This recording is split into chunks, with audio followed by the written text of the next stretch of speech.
Pakistan army, Pakistan forces भी high alert हो चुकी हैं कि क्या फिर माहौल जंग की तरफ जाता नजर आ रहा है। अब जंग ये रुकेगी कैसे, कोई समझ नहीं आ रही है रुकेगी कैसे। भारत ने पाकिस्तान के साथ सीज फायर मुआहिदा तोड़ दिया है। पाकिस्तान और भारत की अफवाज के दरमियान लाइन ऑफ कंट्रोल पर बाज़ाब्ता तौर पर जो फायरिंग का सिलसिला है वो 3 घंटे तक जारी रहा। और इस पाकिस्तान के लिए कितना खतरा है, क्योंकि अभी जो हमारे दुश्मन के साथ जंग हुई उसमें जो टेक्नोलॉजी यूज हुई वो इसराइल की टेक्नोलॉजी थी। अब इससे पाकिस्तान के लिए कोई ऐसा लगता है कि ये कभी हम पे भी हमला कर सकते हैं, क्योंकि कतर को तो उन्होंने छोड़ा नहीं। के लिए तो खतरा है। अगर रिजीम चेंज नहीं होता, जंग जिसके कम चांसेस हैं कंटिन्यू करती है, फिर भी हम सरहद पे हैं। और अगर ये रिजीम चेंज हो जाता है तो फिर भी हम सरहद पे। रात इंडियन एयरफोर्स फजा में रही है सारी रात। मेरे ख्याल में अगर एक हफ्ता भी अगर मजीद ये जंग चली तो जिस तरह किसी ने ट्वीट किया है कि दुबई के शेख और लाहौर के शेख एक बराबर हो जाए। पाकिस्तान में लोगों की नींदें रात की उड़ चुकी हैं। दिन भर रात भर जो है पाकिस्तानी जेट्स जो है वो मंडरा रहे हैं। हाई अलर्ट है, इमरजेंसी लग गई, सिक्योरिटी टाइट्स कर दी गई हैं सारी, क्योंकि हालात काफी खराब है। अब आप जानते हैं कि पाकिस्तान जो है वो चारों तरफ से बिखरा हुआ है, चारों तरफ से उधर बमबारी हो रही है, बॉर्डर पे, लाइन ऑफ कंट्रोल्स पे, हर जगह जो है हालात काफी खराब है। और लगातार ईरान के द्वारा, इजराइल के द्वारा, अब तो एलओसी पे भारतीय सेना का भी खबरें आ रही हैं कि वो भी तैनात होकर के जो है लगातार हमले कर रही हैं। यानी कि अब रातों की नींदें उड़ गई और सबके सब जो भी पाकिस्तान के मिनिस्टर कैबिनेट्स हैं सबकी नींदें उड़ गई हैं, क्योंकि अब आप जानते हैं कि पाकिस्तान वैसे ही कमजोर है। पाकिस्तान के पास ना हथियार है, ना मिसाइल है, ना ड्रोन है। ये मुकाबला करे तो करे कैसे। पाकिस्तानी फौज जो है जब टाइम आता है तब सरेंडर कर देती है। तो हालात काफी खराब है और देखते जाइए अब आगे होता क्या क्या है। 1 महीने के अंदर को पाकिस्तान का नामो निशान खत्म हो जाए। भारत ने पाकिस्तान के साथ सीज फायर मुआहिदा तोड़ दिया है। अब से कुछ देर पहले वादी लीपा से इंतहाई तशवीशनाक डेवलपमेंट्स मौसूल हुई और इस वक्त जब मैं ये वीडियो रिकॉर्ड कर रहा हूं, पाकिस्तान और भारत की अफवाज के दरमियान लाइन ऑफ कंट्रोल पर बाज़ाब्ता तौर पर जो फायरिंग का सिलसिला है वो 3 घंटे तक जारी रहा। और इस वक्त भी सूरत हाल जो है वो वॉलेटाइल है। पाकिस्तान आर्मी, पाकिस्तान एयरफोर्स और पाकिस्तान नेवी इस वक्त मुकम्मल तौर पर हाई अलर्ट पे जा चुकी है। गए पाकिस्तान की फिजाई हुदूद को बंद कर दिया गया। पाकिस्तान के फाइटर जेट जो हैं वो हंगामी परवाजों पे जंगी मशकें स्टार्ट कर दी और साथ ही नोटम जारी कर दिया गया। जंग के बीच एयर स्पेस पाकिस्तान ने बंद कर दिया अपना इस बीच। तो ये एक बड़ा अपडेट है। हालांकि बहुत अचरज नहीं है इस बात को लेकर, क्योंकि जो हालात बने हुए हैं और ऐसे में पाकिस्तान में जिस तरह से घटनाक्रम बदले हैं, तो जंग के बीच पाकिस्तान ने अपना एयर स्पेस बंद कर दिया है। पाकिस्तान से 70 किलोमीटर दूर वहां बंदरगाह है, वहां पर एक स्ट्राइक होती है, वहां पर अटैक हुआ। पाकिस्तान को भी पैगाम दिया गया।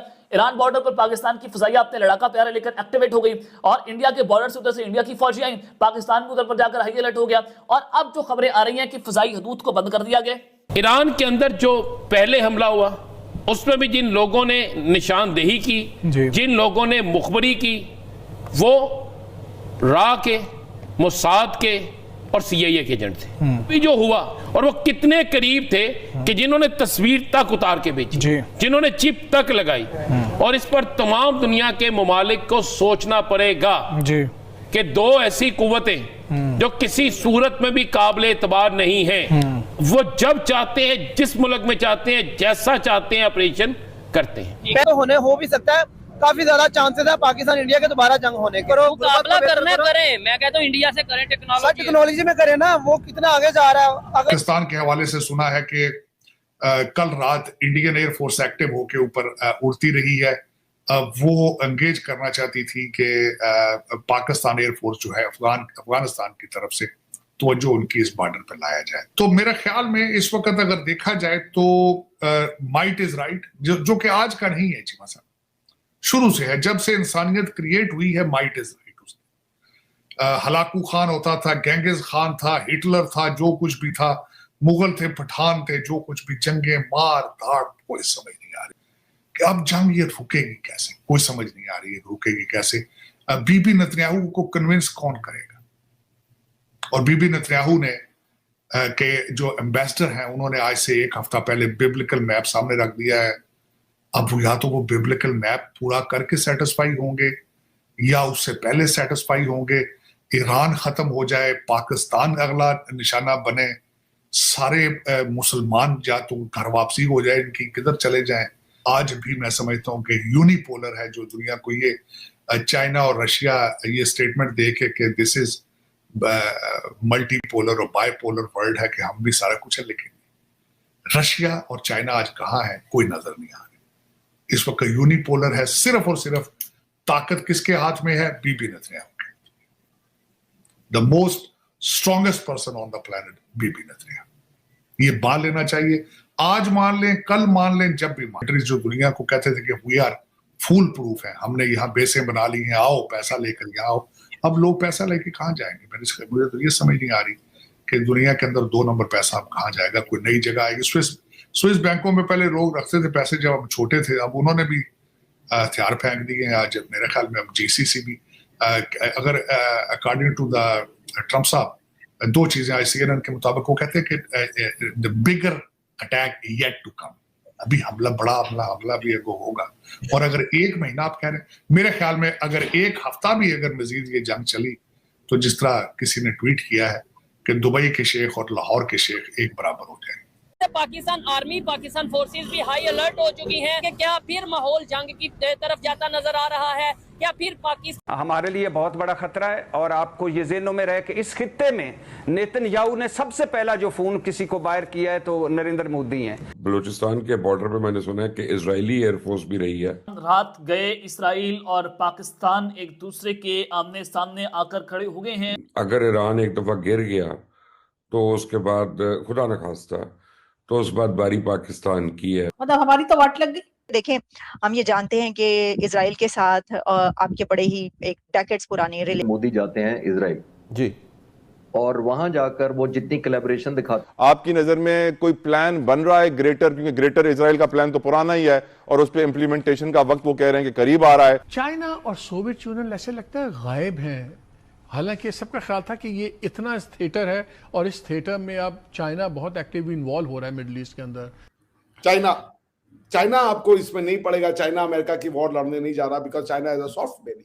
लेकिन ये तो कंफर्म हुआ है, रातों की नींद और 2 वक्त की रोटी खाने को तरस रहे हैं ये पाकिस्तानी। और पाकिस्तान की आवाम चीख रही है, चिल्ला रही है, बिलबिला रही है, क्योंकि उनके खुद के फैमिली मेंबर्स, भाई, पति, जो भी इनके हैं, सब जितने भी पाक फौज में हैं, वो सब के सब एक एक करके धीमे धीमे मारे जा रहे हैं। वजह क्या है?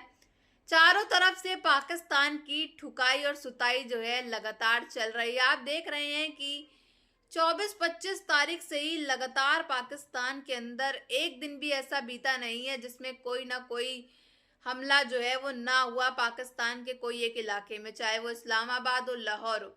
और आप जानते हैं कि ईरान के अंदर जो हुआ, जो धमाका हुआ, उसके बाद से तो पाकिस्तान ने अपने ही पैरों पे कुल्हाड़ी मार ली है ईरान का सपोर्ट करते हुए। पाकिस्तान में जो प्रोटेस्ट जो है वो खमीनी को लेकर के चले थे, उसके बाद से ईरान जो है वो काफ़ी ज़्यादा बौखला उठा है पाकिस्तान के ऊपर। लेकिन अब ईरान ने भी साफ तौर पे खुलेआम धमकी दे दी है कि अगर भारत ने इजराइल का सपोर्ट कर दिया तो हम भारत के ऊपर भी हमले कर सकते हैं। यानी कि खतरा जो है वो हर तरफ से मंडराता हुआ दिखाई दे रहा है। लेकिन अब भारत ने पाकिस्तान के ऊपर भी काफ़ी ज़्यादा जो है फाइटर जेट्स भेजे हैं। भारत ने कल रात LOC के बॉर्डर पे, जिसके बाद से पाकिस्तानियों की रातों की नींदें उड़ गई हैं, क्योंकि लगातार हर एक रात कोई ना कोई फाइटर जेट्स जो हैं वो पाकिस्तान में मंडराते हुए दिखाई दे रहे हैं। इमरजेंसी हाई अलर्ट लग चुका है पाकिस्तान में। सिक्योरिटी की बात की जाए तो कितनी सिक्योरिटी रहती है पाकिस्तान में ये आप जानते हैं। कभी भी कोई ड्रोन आकर के, मिसाइल आकर के छोड़ देता है तो पाकिस्तानियों को होश नहीं होता है कि कैसे, कब, कहाँ और क्यों हुआ ये सब। तो सिक्योरिटी की बात करना तो बिल्कुल ही जायज़ नहीं है पाकिस्तान में। लेकिन दहशत जो है वो कूट कूट करके भरी हुई है। अब देखते हैं ये जंग जो है आखिर कब तक चलती है, और ये जंग जो है कब तक चलती रहेगी, और ये झड़प खत्म होगी भी कि नहीं, या फिर एक मुल्क पूरी तरीके से तबाह होकर के बर्बाद होना पूरी तरह से तय है।